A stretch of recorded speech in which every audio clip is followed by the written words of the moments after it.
I also want to mention Bill Flores is here, a member from Texas who was recently elected chairman of the Republican Study Group.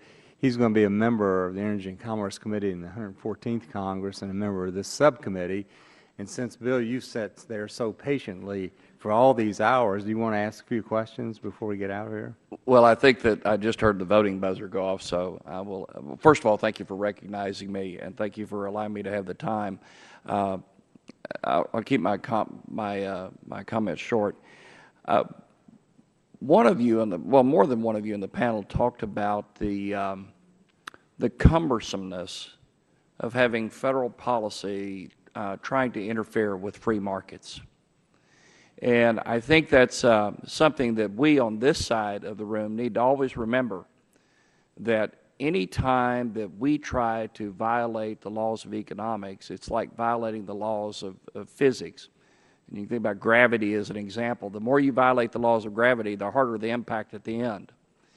And that was one of the first things that my economics instructor taught me back when I was in college. And so I think that we on our side, again, need to be constantly reminded that the free market works best when it lets when the federal government doesn't have too heavy a hand. There was some conversation in here about the transparency related to the oil markets, and I would vigorously disagree with those comments because of this. If you say there's no transparency, that means that the buyers and sellers that are out there taking this oil and refining it know nothing about it.